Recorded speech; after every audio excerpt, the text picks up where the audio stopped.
The Mannin Line with Andy Wint.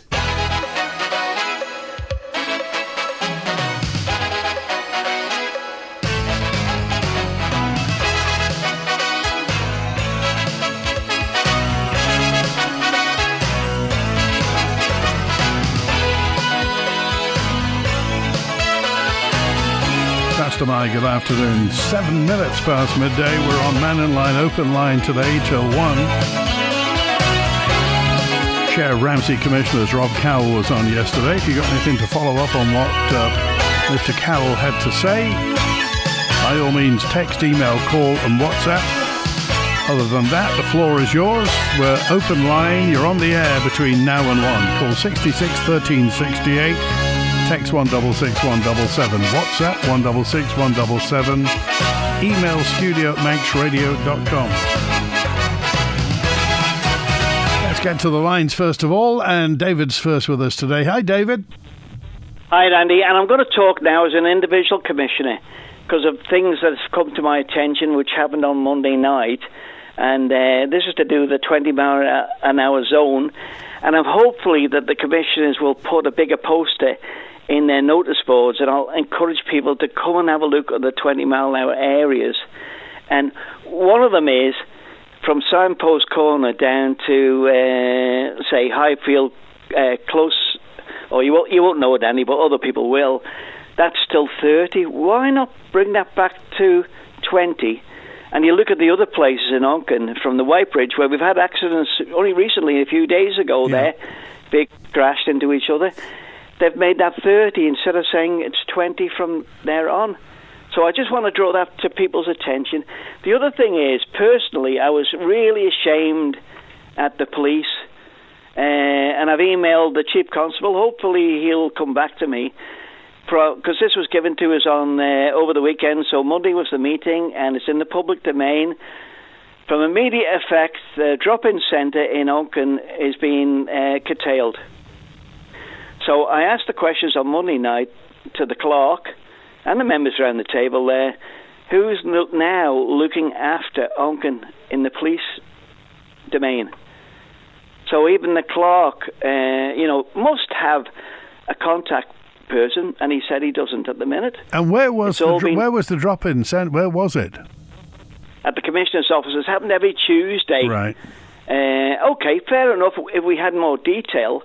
It was just dropped to us over the weekend in a document that said, and it says on there, and I've sent it to you, Andy, because it's in the public domain. From immediate effect, the session of the authority is dropped, gone. So those people who could go to the Commissioner's office and talk about personal things, something's happening in private in the village, or even last night there was a lady screaming on Facebook there. Somebody must have stolen and it sounds petty, a little scooter off a child, and they were wearing black thing. And Onken's not a place where we have criminal activity. We have stupidness where people just either see a bike and think it's theirs and steal it, but then eventually leave it back. Yeah. But who do we now? Who do we as commissioners as well? Because we get complaints about vehicles, where Howe Road, the number of vehicles which are abandoned. Remember the one on Q plates? I was still waiting for an answer from the police on that, whether the vehicle was illegal or not, or was it complied with the law. And then the final thing, I just want to say, what a response I had about John. And I want to say, Andy, can Frank from the Baldrine area, could he get back in touch? He's given me the wrong telephone number, and I keep ringing up Wymanx. Okay. And they're getting fed up because they say Frank doesn't work there. So, and I appreciate that people have been on, and it's great that this Thursday I'll be over there, and then when he opens the door, I think I might take a picture and then put it up somewhere and say we've saved somebody in the Isle of Man. Okay. All right? I just want to take you back to when you were saying about a child's scooter's been stolen. David, I don't think that's petty. I think that's really important. I don't either. I think it's really important because if things are being stolen from children, that's the thin end of the wedge. And as you know, things don't get stolen very often on the Isle of Man. They maybe get borrowed occasionally, but things don't often get stolen. And when things do get stolen, we notice, David. Yeah. Well, how many people now, Andy, could I say to you, have a community, who knows their community sergeant or police officer that comes regular to the community? We're going to have nobody now, so all you're going to do is ring the main station. Everything's going to be centralised.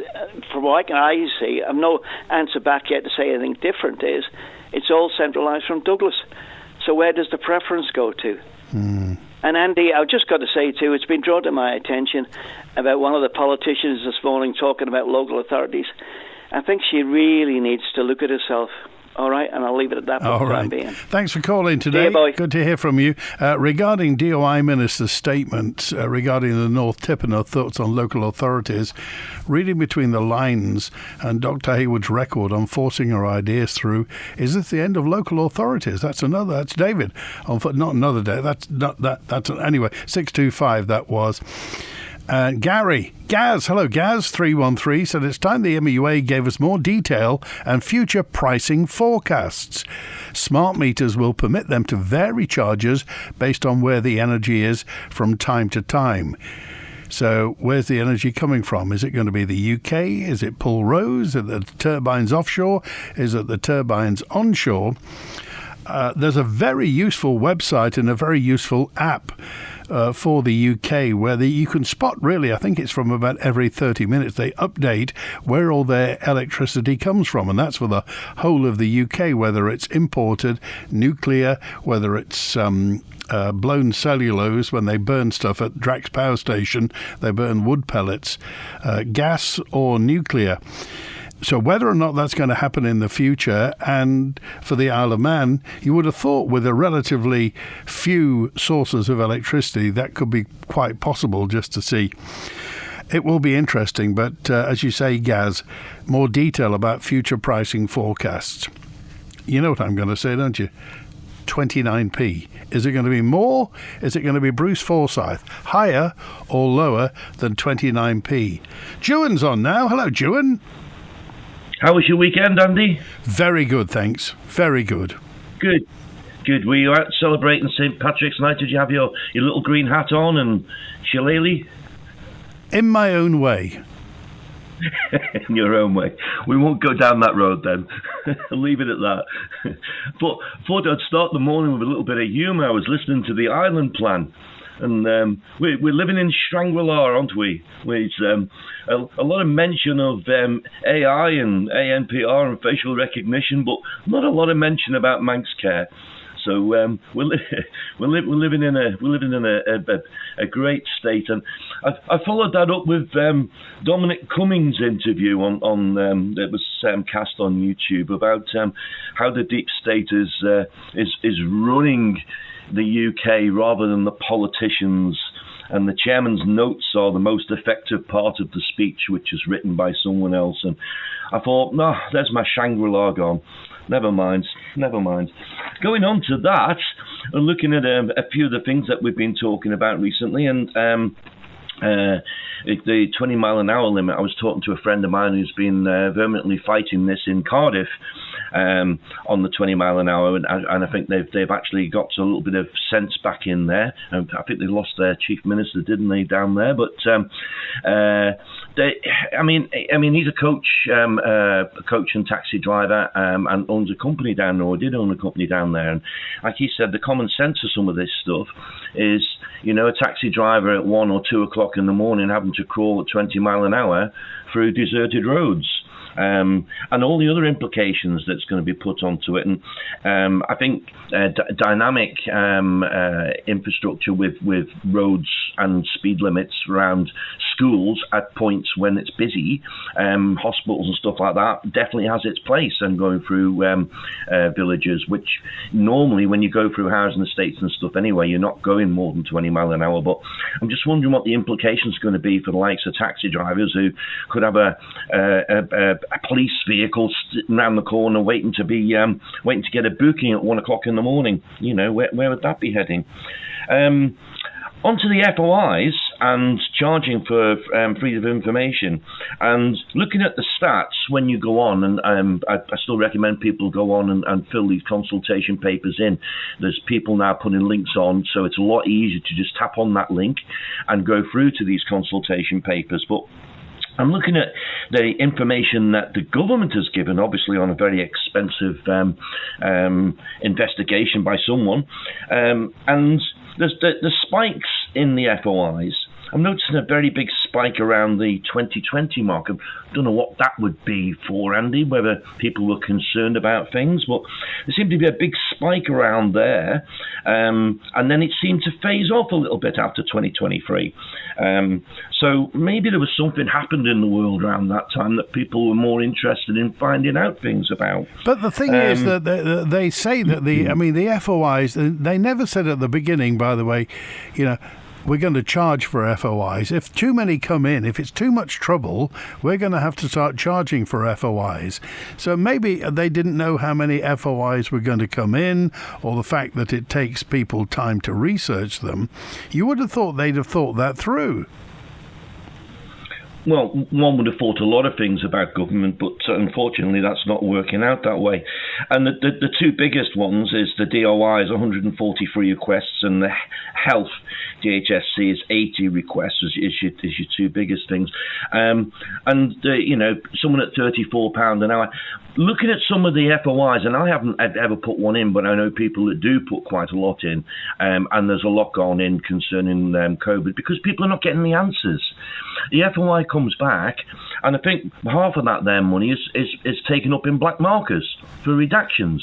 So people come back with an FOI, it's redacted so much that they have to put in another one to try and get to the bottom of the question that they wanted. Well, I think government are being evasive. Well, a lot of it is that you have to be very specific with an FOI. You can't just send in a wide-ranging generic FOI. If you want to know something, you've got to be very specific about the dates and what it is you actually want. And maybe it's that just some people don't follow that advice.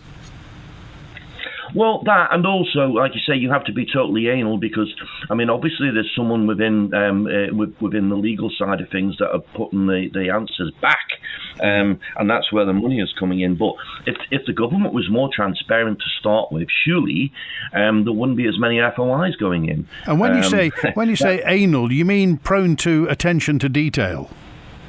Yes. Yeah, and like I've mentioned before here, I think attention to detail of how you ask things, which is what you've said there, is key at the moment, because government and its PR team and everything are very, very smart in how they answer questions and how they evade stuff, which obviously is causing problems. And looking at Michelle Hayward again is now she's in DOI, but I'm looking at the access zone bill, and also linking that to the access bill, use and data access bill, which is getting its third reading in the UK.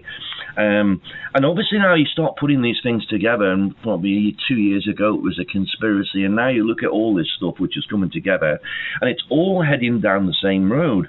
And the erroneous bill on the access zone, which Michelle Hayward has put forward. Again, I'd like to ask Michelle two things on this. Does she understand the bill in its full presence as it is now, including Chapter 3, and does she agree with that? Or does she not? And has that been presented to her to put forward by our deep state people, our invisible people within government who are writing all this legislation? In either case, there's a problem, because if Michelle Hayward agrees with everything that's in that bill, that's concerning. And if she doesn't understand everything in that bill that's being put forward, that's also concerning. So I would say to Michelle, being a deep sea diver, she might be out of her depth on this one a little bit. Okay. But I'm interested in where this is coming from. Like I said last week, who's paying for all this stuff to be drafted? The Chief Minister has said that government is per se not. So who is paying for this to be drafted out? Okay. Where's that bill going? How much is that bill? And who's the invisible people that's writing it? All right, okay. Joe, good to hear from you today. Thanks for calling. Take care, Andy. See you now. 21 minutes past 12. Well, one person who may be able to answer those questions is on Mannin Line on Monday, and he is the Cabinet Office Minister. David Ashford, MHK, North Douglas MHK, is next on Mannin Line on Monday. Cabinet Office really plays a central role in government. If you like, it's the middle of the if government's a wheel and the departments are spokes, then the Cabinet Office is almost the hub. It concerns itself with statistics, government technology, planning policy, business change services, Crown and external relations, cross-departmental and national policy, and public health as well. It's right in the middle of everything. And David Ashford is on Monday, so we'll talk to him exactly to find out what it does day to day and what part it plays in government policy. So what does Cabinet Office do? That's David Ashford on Mannin Line on Monday. Thank you, Glenda. Noble's Hospital streetlights have been out for months, most likely going on a year. Is this true? People going into hospital at night, both patients going to A&E and staff arrive in the entrance at the hospital in complete darkness. Is this the road leading up to A&E or to the main entrance, Glenda? It's difficult for patients going to A&E when one's concerned about the health of the family. Now they've got to find their way in the dark. Glenda said, I wonder why they can't fix the lights. Management is most likely not aware of this, or is it a cost-saving exercise? Maybe they're saving electricity to save the world. Glenda, thank you for that. If anybody can shed any light, pardon the pun, on the fact that the lights aren't working at Noble's Hospital. And this is from Peter, who said, I often accompany my elderly mother on trips to Aintree Hospital for off-island treatment. During a recent visit, we noticed volunteers asking visitors to the hospital if they'd like to contribute to the charity that runs the Great North Air Ambulance. The contribution being by the way of monthly payments with a chance of winning a prize. However, as soon as we told them we were from the Isle of Man, they apologised and said due to Manx gambling regulations, we couldn't enter. It's ironic that Manx residents are barred from contributing to the badly needed service currently under threat. Is that true again? Do you know about that? Have you been asked to do that at Aintree and told you couldn't go into the lottery draw for the Great North Air Ambulance because of Manx gambling? Sounds a bit nebulous, doesn't it? The crash that David referred to, says WhatsApper 101, may not have been speed-related, may have been a medical episode with the driver, but most of us support 20 miles an hour in the estates and around the schools, but 30 miles an hour is more than acceptable on the more main routes. Cars are safer than ever and can stop a lot quicker, and they got bonnets and plastic around them that's designed to crush on impact to absorb the energy and to save lives. Thank you for that. Thanks also to Simon, who said the point made about nighttime driving is very pertinent and particularly around schools, because if there's a 20 mile an hour speed limit around schools, what happens during the school holidays? Now, you may notice if you drive through Quegg, under the Snotty Bridge and past Quegg School, there are some restrictions on what speed you have to drive, and that's during home time and morning time. The speed limit is there, and there are some flashing lights and what have you. So maybe that's going to happen around all schools, because would you keep a 20 mile an hour speed limit around a school when people are on holidays? Howard's with us now. Hi, Howard. Hi, Andy. Yeah, I remember a few years ago when they put those up at Quegg, and they would have to be ultra careful in what they do it now, because they had to return the fines that had been applied to a lot of people going up through there because the signs were incorrect. Is that so? Yeah, that's when they first put them up a number of years ago, and the fine was quashed and returned. Something to do with the lights that was there, so I can't remember, but I remember it happening anyway, and the signs had to be altered to So, but I agree with the fact that 20 mile an hour anywhere with children like that, because they will just, oh, mum, and shoot out as quick as lightning. And an accident takes a millisecond. But what I was coming on for was, did I hear somebody on your, before your program, that they rang in and said that the reflective studs that are being put on some of the roads around the island are already breaking clear and they're scattered all over the place. I don't know, but if these are anything like something that goes back quite a few years when I was at work at the airport, they put reflective green studs down on the taxiways, and these were put down and held in place by resin. But I don't think they lasted 6 months, 9 months, and even with light aircraft, which what they were, going over them, I would say 95% of them at least had broken loose, and I was picking them up as I was driving up and down, and just throwing them in the cab of the wagon. But it's just the same thing that's happening on the main roads, because I don't think I'm prepared to stand corrected on this, that they're actually bolted into the ground. They're just stuck down. Yeah, I think they are. They just sunk into, as you say, into a bit of resin or something adhesive anyway. Yeah. Well, with the heavy traffic that's on the roads, and on narrow roads, you're not driving in lanes. They're all over the place on these things, and it doesn't take 2 seconds to flip one of them up. And if it gets flipped up, and it's a missile. Yeah. Oh, it can do immense damage. I know at least a couple of drivers who've done big damage to their wheels with this thing. Just by if they just happen to be at the wrong angle, they can do all sorts of damage. Yeah, because the other one, well, a lot of the cat's eyes have been taken out in various places and never replaced. Probably waiting for this company about 3 years, this is, especially the ones down at the ferry bridge, etc. They've never been put back. Even the white lines haven't been. But is this a similar company that's going around and putting these down by resin, and they're not adhering properly? And this is another faux pas by the DOI. Oh, well, if anybody's got anything to report with this, if there are any duff cat's eyes knocking around, please report them and send us a few photos. Yeah, because that in itself is a danger to the driving public. And they're just building in an accident to happen, the DOI in a sense. But, so that's all I was going to say. Good to hear from you, Howard. Make sure people just keep an eye on them. All right, thanks for calling today. Take care. Bye now.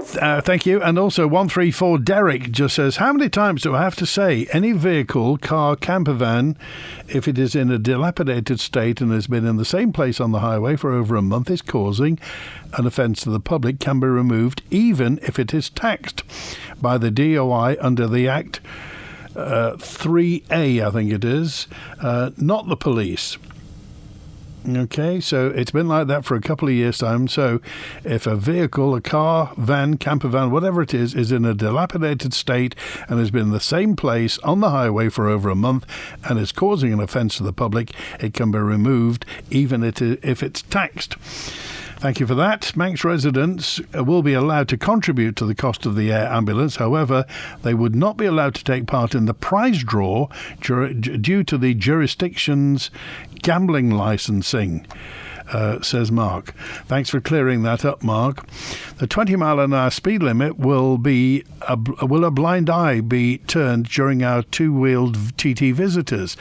That's a very interesting point. From another David, 425 David. What's going to happen during TT? And if a blind eye is even if an unofficial, nod and a wink blind eye is turned, how is everybody else going to feel for the rest of the year when that is? And obviously during TT, one of the weeks will be a half term anyway, so that'll be okay. However, what's going to happen? And the other thing is, let's face it, the great unspoken is that lots of people come to the Isle of Man in TT to have a blast around the course, to give it beans around the course. So what do we say to them? Do we unequivocally say to them, it's not going to happen anymore, and that's part of the experience gone? Or what do you think? This is all about the speed limit. And whether or not, is this the back door to an all-island speed limit? Have you got any opinion? Until all vehicles are electric, creeping along at 20 miles per hour will cause, guess what, says Ed? Air pollution. And Kevin's on now. Hi, Kevin. Oh, hi. Just a couple of things. You touched on one of them slightly there anyway. Yeah. Net zero, a very noble cause, but already there are several places in the world that have signed up to it who are now starting to backtrack on it because they know they can't meet the targets. But the Isle of Man is battering away at the gate, so I can we're going that way, not taking any notice of anybody. Now, contradicting it slightly is these 20-mile-an-hour speed limits. Most cars on the road, petrol or diesel, have a 5-speed gearbox. Now, if you're going to drive at 20 miles an hour, you can't do that in top gear. You'll be doing it in second gear or, if you're lucky, third gear. So you're pumping out more pollution, which is completely against some of the idea of net zero. Okay, and what else did you want to mention? That was it. Two things. No, that's fine. So just going back to the net zero ambitions, I mean, the government's backed into a corner because this is down in statute. This is our net zero ambition. And for it to change, something would have to happen at government level. The government would have to say, remember that target, we're going to forget it now. But at the moment, they're locked into it. So what can they do you think? The same as these other places have done. Like the £15,000 charge for every petrol engine car that gets built after a certain date. Yeah. That's suddenly being rolled back, and they got a few more years on it. Germany have rolled back on some of the targets as well, particularly with cars. So it can be done. And if they're doing it and getting away with it, then obviously they're seeing problems with it. Well, I think what happened in Germany was the big car companies, I mean, Volkswagen, Audi and people like that, they basically said to the government, this isn't going to work. And they're enormous. I mean, Mercedes and everybody else. Whereas in places like Britain, they haven't got much of a car industry left. So, you know, and of course we have none at all since we stopped building the Peel in the 60s. So that was industry that turned it back in Germany. It was industry that virtually threatened the government. Yeah. But they backed down. They gave them what they wanted. And what they realised was a more acceptable and sensible route towards net zero. I don't think net zero will ever arrive. There's always going to be something in the way of it. And the government have got to look sensibly at some of these regulations they're bringing in and the cost of them. I mean, how many millions and millions is it going to cost to put up wind turbines? Can a small place like the Isle of Man afford those sort of costs? So you think that putting up wind turbines, that cost is a risk to the Isle of Man? You don't think that in the long run it'll work out? No. It is a risk. It's a risk of them not having enough money to fund essentials on the island, such as the hospital, keeping it staffed and running. It's a very, very big bill to do that. And if they're going to throw untold millions at some wind turbines, then what about the health of the people on the island? Okay, Kevin, we appreciate your call. Thanks for being with us today. Okay, bye now. All right, it's 25 to 1. Wilf's here now. Hi, Wilf. Hi, Andy. No, I just thought I'd throw a bit of a thing in because we have 3 or 4 different places in Ramsey where we're on 20 mile an hour anyway. Whereabouts? We got down the street, there's 20 miles an hour, Parliament Street. That's another small story I'll tell you about. But anyway, 20 mile an hour on Parliament Street.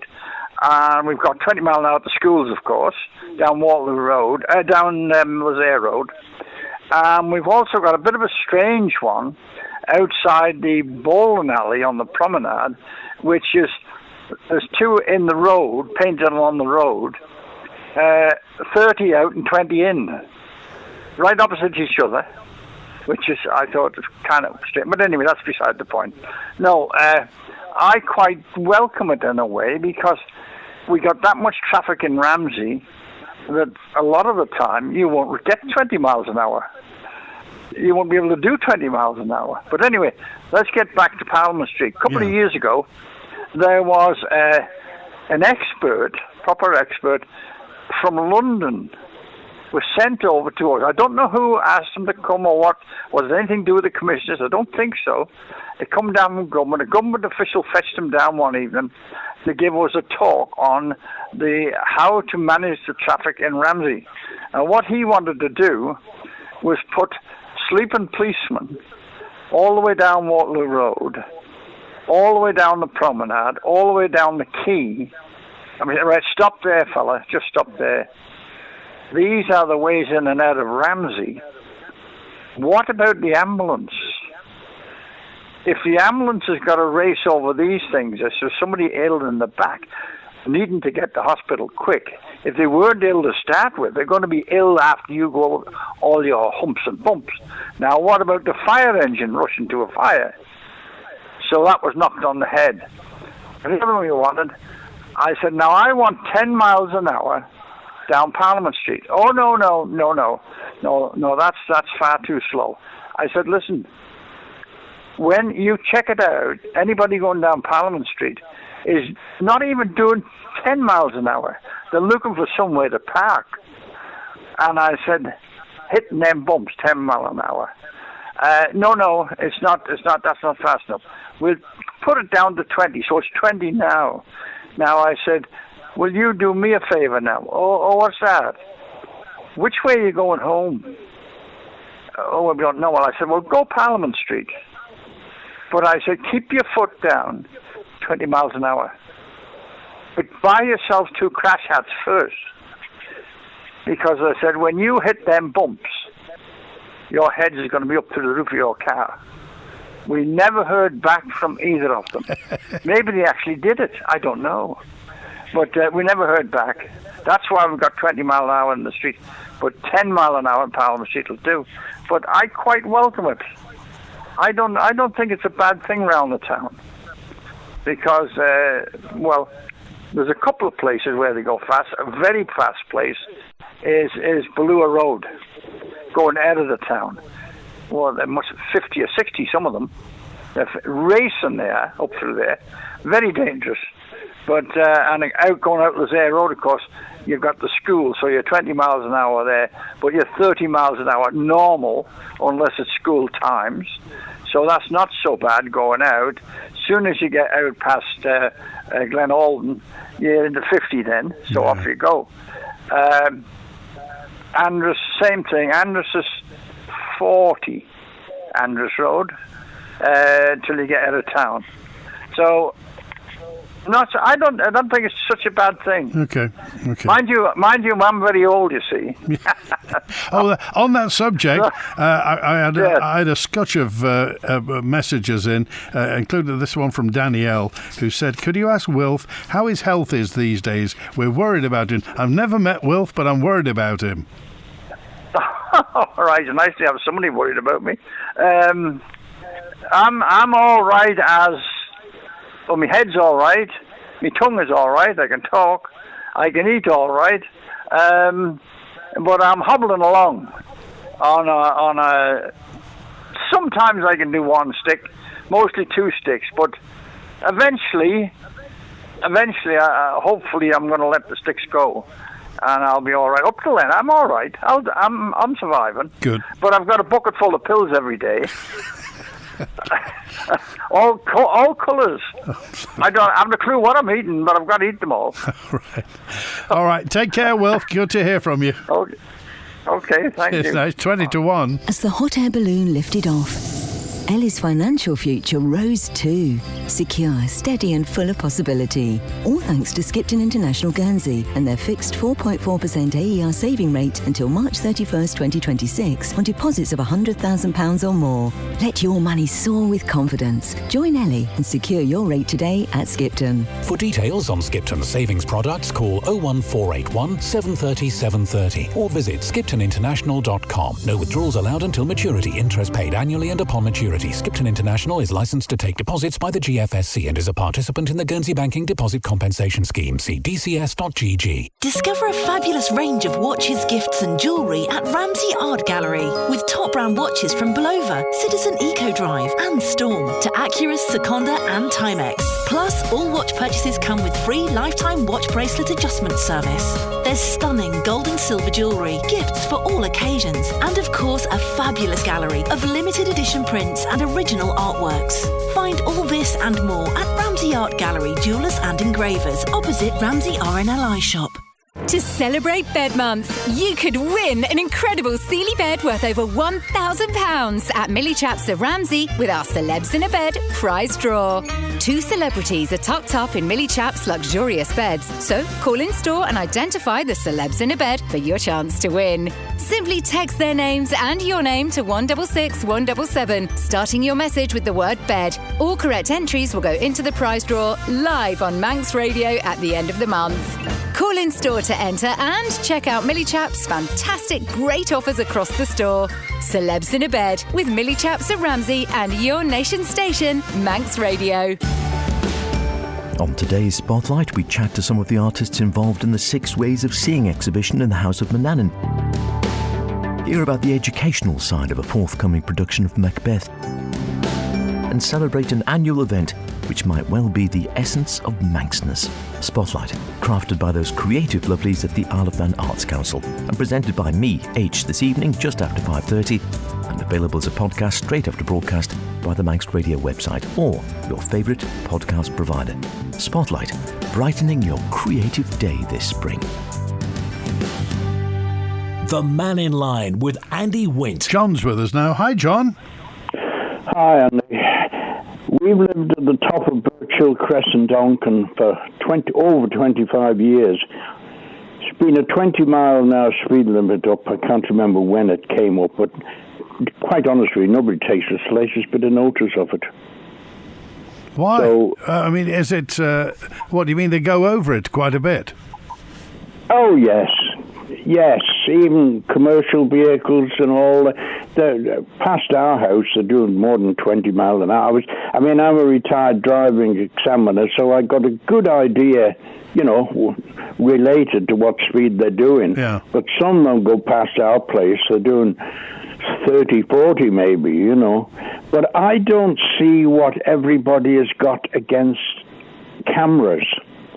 Because let's face it, to put cameras in, it would save all these signs if they just had the cameras up. Because once you see a sign saying speed camera in operation, that's the quickest way to get you to slow down. Yeah, I mean, as you say, we seem a bit backward in coming forward with cameras. We've had a couple, didn't we? We had the one that got vandalised at Ballaugh Bridge years and years ago. They set fire to it, didn't they? That's the thing. You don't put it on a wooden pole, do you? That's a start. Put it on a metal pole. But I don't see what everybody's got. It's only the people that want to go over the speed limit that are against cameras. And let's face it, if you've got cameras, when they put the policeman out with the gun. Now, obviously, that costs money, a policeman's time and all, but if they put a camera up, once they've paid for the camera, then it's paying for itself, isn't it? Yeah, I mean, you'll be able to answer this because obviously, if you were in the trade, if you were in the drive, did you say you were an examiner or an instructor? Yeah, examiner. I was an instructor first, but I was an examiner eventually. What is it about speed? I mean, is speed psychological? Because you're never going to save any time by going 10 miles an hour faster than you're driving anyway. So why do you think some people are obsessed with speed? I don't know, because I go over the mountain road quite regularly, and now I'm probably doing somewhere 50, 60 maximum, and it's comfortable, and people are behind you, pushing you all the time, trying to get you to go faster, and you can see that. And sometimes, by the time I get going down into Ramsey, I've got a tail of maybe 8 to 10 cars behind me. But my attitude is, if I want to go 50 mile an hour, I'll go 50 mile an hour. And even if they do overtake you, by the time you get round to Ramsey Hairpin, they're still there, sort of thing. But I mean, you do get the people in these high-performance cars. They want to show off what their car will do, and they go past you with a roar of exhaust and burning rubber. Well, fair enough. It's a psychological thing. I mean, when I was an examiner, and you would do a driving test, and you get a young lad, not girls, this never happened with girls, but you could tell they passed the test because they did everything right, but you knew that they were going to turn into boy racers. You could tell their attitude. They were going through the test because they had to, but once they got out there, they were going to go. And you think it is as clear-cut as that? It's more prevalent with young men than women? Oh, yes, definitely. Yeah. You don't, you sometimes get a woman coming up behind you, sort of trying to push you a bit, but not to the, and when they go past, they don't go past in a, flash sort of thing. But, I mean, most of it is because they're trying to they're on the school run. That's when women are, that's the only time you see really women doing some strange things. But generally speaking, I mean, I know I could be shot down in flames for this, but I think a 60 mile an hour speed limit on the island is not a bad thing, because let's face it, there's very few places, apart from maybe the mountain, that you can do 60 safely. Because on the average road, a car doing 70, for instance, it's a bit dodgy. But I know they never will bring the speed limit in because of the TT. Okay. John, we appreciate it. Thanks for calling today. Okay. Bye now. Good to hear from you. 12 minutes before 1. From Pete said, "Hi, Andy. I think the most sensible speed limit is on the road running past QEG School, 20 mile an hour during times that the children are vulnerable, 40 miles per hour at other times. It's easy to police. It's very easy. The technology is there. And obviously when the school's on holiday, the whole thing doesn't apply anyway." And a message in from Andrea, who just said, I wonder if Dr. Allinson's heard what you've been talking about. If we had lots of speed cameras, they could make lots of money. Now the technology exists with speed cameras that they can, the camera can detect who's speeding, take a photo or 2 photos of the vehicle, and then send the information back to headquarters, and the letter will be out before the person's even 2 or 3 miles away. Imagine that. A couple of £100 a time. We could make millions. We wouldn't need Kroger. We could get speed cameras. I'm detecting a cyber attack on our client's systems. OK. Analyse the incident and ensure any malicious activity is blocked. OK. Our response tools have automatically blocked the attack. Great. I'll put together an incident response plan.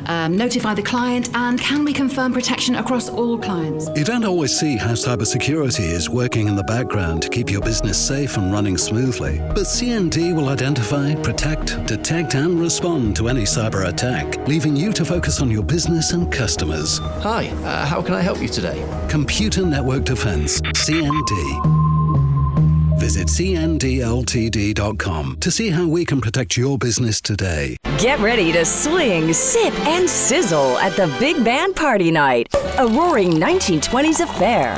Flapper dresses, dapper suits, and a sensational 14-piece big dance band. It's prohibition, but we've got you covered. Join us at Comus Hotel and Golf Resort on the 21st or 22nd of March. From just £59, enjoy an arrival drink, 3-course meal, and a party till midnight. Book now at comushotel.com. For the Fuzz finds out. On our island, you know the value of the real thing. Fresh air, unspoilt landscapes, a road that truly connects you to the ride. That's why at Manx Petroleum, our premium vehicle fuels are just as pure. No unnecessary metallic additives, no shortcuts, just quality ethanol-free petrol and fame-free diesel. The way it should be. When it comes to what goes in your tank, go premium, go Manx Petroleum. Manx Petroleum, always here for you. Meet Jane. When Dad began forgetting the little things, we knew we needed help. Mam Benham walked us through every step. Real stories, real solutions.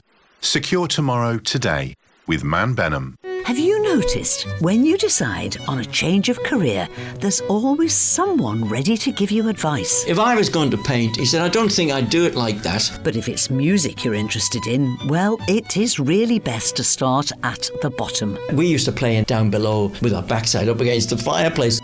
But to be honest, any job can be a challenge. And he had bored a hole in a good door. I don't know how he done it. So, for careers advice and much more, be sure to join me in the archive room here on Manx Radio this Thursday at 5:30. Or pick up the podcast and listen at your leisure. But do be warned, some people find that a visit to the archive room is a very moving experience. Oh, didn't I cry? The Mannin Line with Andy Wint. Mark's with us now. Hi, Mark. Hi, Andy. I've been listening and paying attention a lot with the 20-mile-an-hour speed limit, and I was listening to the debate yesterday at Tynwald, and it all seems a bit farcical, really. I get some people in favour of it, but it all seems quite nanny state. I mean, I've been down Portsmouth Mary, and the zone's ridiculous. If it was sort of central Portsmouth Mary, I could sympathise with these sort of central areas where it is really tight and congested, like your previous caller saying centre of Parliament Square, that sort of thing. But these blanket policies are seemingly trying to bring around large areas just seem over the top. And listening in on Tynwald yesterday, it seemed like Michelle was asked, what is the plan? And her answer was, we don't have a communicatable plan. Well, surely that means you don't have a plan. You just had a pet project you wanted for Portsmouth Mary, and you needed to get it out there in a more general way. So let me get this straight then. Do you agree with some 20-mile-an-hour zones and not others? I think they've got the place, but not in such a broad spectrum. You know, like they say with the schools and the tight areas, you bring in zones. You don't just bring the blanket policy and say, oh, we're going to make this massive area. In this case, the entirety of Portsmouth Mary, which doesn't need to be all 30. Yeah. 20, sorry. A 20-mile-an-hour zone. It's just over the top. And the air ambulance. And the ambulance, yes. Again, I was listening to the topic on that. And it seems like they're not really costing it through. So they asked many questions on it, and the question didn't seem to have any of the answers, really, or to most of the questions it was, I've previously answered this, or previously answered this, or I don't know.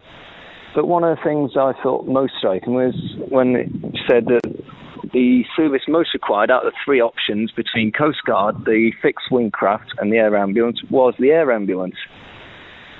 Something like 55 times compared to 3 and 11 with the other two. And as my understanding of it is, the fixed wing can't fly all the times, and the Coast Guard might not always be available, but also costs more.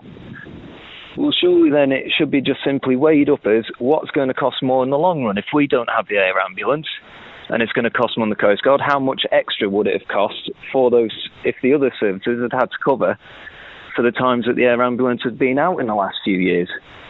And I'm sure the answer would be pretty simple of whether or not it's cost effective to keep it going. But even then, this is a vital service that in likes of, like I'm a biker, if I have a crash, accidents happen, and I'm in a horse on the side of the road, surely I need the best and most proactive treatment as fast as I can get it. And if that's not available, what's then going to happen to the people that need it? So did you get much sense out of what you heard within Tynwald? A lot of part, no. Most of the time when I do listen in on Tynwald, it seems a bit bickery and childish.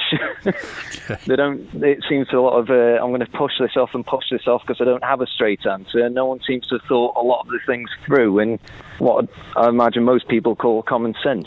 Okay. All right. Appreciate it, Mark. Thanks for calling. No problem. Good to hear from you. A note in from, this is 086, who just says, I think you're stirring things up regarding the 20 mile an hour speed limit being extended to main roads, particularly during TT. Well, if you think I'm stirring it because I'm reading what people say, that's what other people are saying. It's not me. Do you get that? I'm reading what somebody else has written. The 20 mile an hour speed limit, says 086, is for built up areas and doesn't need speed bumps. Just signs saying 20 mile per hour leading into a built up area. On housing estates, we can have static unliveried police cars with ANPR, I think it is, set to catch anybody going over 40. Well, if you have static unliveried police cars, somebody has to be driving them. So that's a cost. Heavy fines and police impounding of cars after more than one offence. I wonder if you'll read this out. Thank you, that 086. And don't be so anonymous next time. Tell me who you are, 086. Don't sit there just glowing with pride. I think there'll be a big mistake making 20 miles per hour, except around schools, as there'll be more accidents as people won't be concentrating on the road, as they'll be forever looking at their speedometers to make sure they don't speed.